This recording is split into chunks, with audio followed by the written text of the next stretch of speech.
que é importante nesse momento é que você consiga conceber um material feito de componentes que tem momento magnético, e a projeção desse momento magnético num eixo qualquer só pode ter dois valores. É isso. Então eu vou fazer uma representação simplesinha desse material. Então eu primeiro vou escolher um eixo qualquer. Sabe como é que eu vou escolher um eixo qualquer? Eu vou impor um campo magnético externo. Aqui está o campo magnético externo. Afinal de contas, não é um paramagneto? Se é um paramagneto, eu sei que na presença de um campo externo, os dipolos elementares vão tentar se alinhar com esse campo, não é isso? Então eu vou ter um conjunto de dipolos aqui, eu vou representar como é que eles estão. Eles podem estar assim, por exemplo. E assim por diante. Tá bom? Claro que eu estou aqui ignorando a possibilidade de haver interação entre esses dipolos. No caso de um paramagneto, ele só é um paramagneto porque essa interação entre dipolos é muito pequena. De tal forma que quando eu tiro fora o campo magnético externo, ele já não tem mais nenhuma tendência a ficar todos iguaizinhos, tá certo? E agora eu posso especificar se eu tenho, digamos, N grande dipolos. Eu posso especificar um microestado desse conjunto de N grande dipolos, dizendo quantos desses dipolos apontam a favor do campo e quantos apontam contra o campo.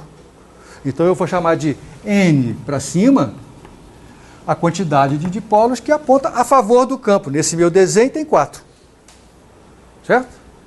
N para baixo é a quantidade de dipolos que aponta contra o campo. Legal? Isso aqui especifica se eu disser quantos apontam para cima e quantos apontam para baixo, eu especifiquei o que eu vou chamar de um macroestado desse sistema. Porque eu não disse quais dipolos apontam para cima e quais apontam para baixo. Nesse sentido, essa descrição que eu estou fazendo é parecida com a que eu fiz no problema de cara ou coroa. No problema de cara ou coroa eu dizia quantas moedas apresentam cara. Não disse quais. Quando eu digo quantas moedas apresentam cara, estou especificando um macroestado. Quando eu especifico quais moedas apresentam cara, estou especificando um microestado. Aqui, quando eu digo a você quantos dipolos apontam a favor do campo, e portanto quantos apontam contra, porque a soma tem que dar N, claro, ou ele aponta a favor ou contra. Então, quando eu especifico quantos dipolos apontam a favor do campo, eu estou especificando um macroestado desse sistema. Para especificar um microestado, eu deveria dizer quais são os dipolos que apontam a favor do campo. Está claro isso? Então,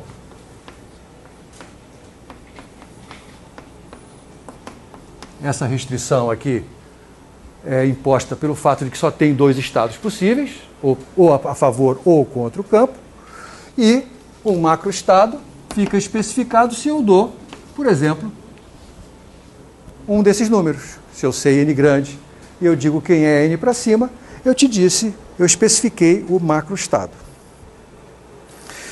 Muito bem. Com o exemplo que eu fiz agora das moedas, a gente é capaz rapidamente de determinar qual é a multiplicidade de cada um desses macroestados. Quem é ômega de N para cima.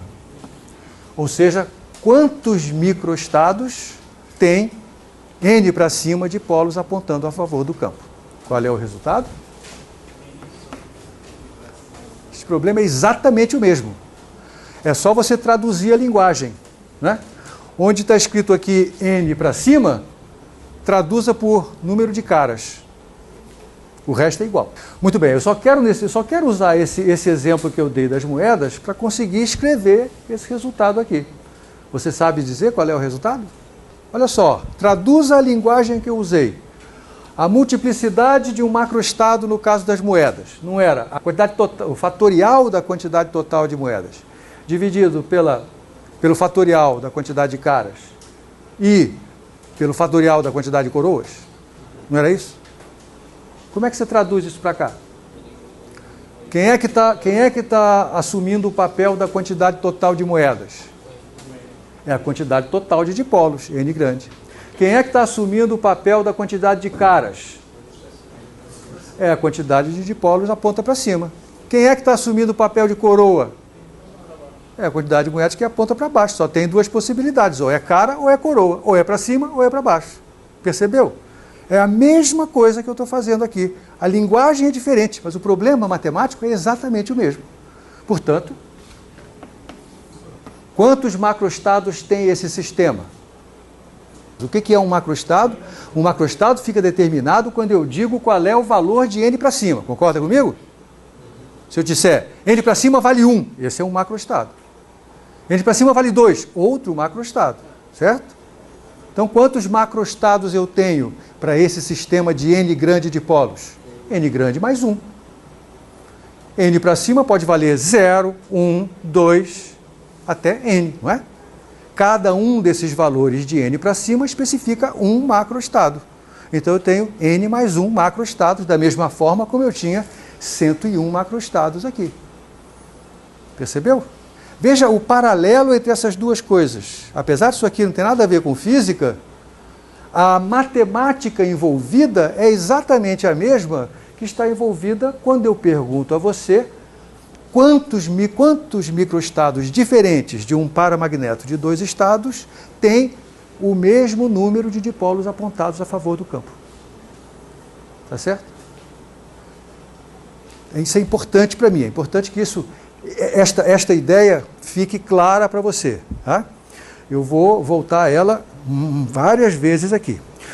É claro, você já percebeu que nesse exemplo que eu estou dando para você aqui, a quantidade de dipolos que aponta para cima, ela está associada à energia total desse sistema. Por que isso? Porque se um dipolo está apontando a favor do campo, ele tem uma certa energia. Se ele está apontando contra o campo, ele tem outra energia. Qual dos dois tem mais energia? O que está apontando a favor ou o que está apontando contra o campo? Se eu tenho um dipolo apontando a favor do campo e eu quero que ele aponte contra o campo, eu tenho que realizar trabalho sobre esse dipolo. Não é verdade? Eu tenho que fazer um trabalho para que ele aponte contra. Então eu tenho que dar energia para ele. Portanto, essa configuração aqui tem mais energia do que essa. Tá certo? Então, o dipolo apontando para baixo, contra o campo, perdão, tem mais energia do que o dipolo apontando a favor do campo. Muito bem. Portanto, se eu souber a quantidade de dipolos que aponta para cima e para baixo, eu sei qual é a energia do sistema. Então, quando eu especifico o macroestado, eu especifico também a energia.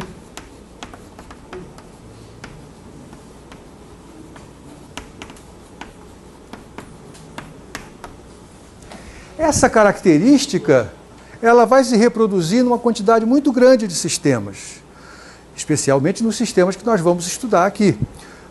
Nós vamos ver que, nesses sistemas, especificar um macroestado é equivalente a especificar a energia total. Não é sempre assim. Existem alguns casos onde isso não é tão simples, mas a gente só vai estudar sistemas simples. Portanto, nos sistemas que a gente vai estudar, especificar um macroestado, como eu especifiquei aqui, vai ser equivalente a especificar a energia total do sistema. Veja que isso só é possível nesse caso porque eu estou ignorando a interação entre dois dipolos. Essa interação eu estou considerando como inexistente ou desprezível comparada com a interação que eles têm com o campo externo. Aliás, é por isso que é um paramagneto. Sim, senhor.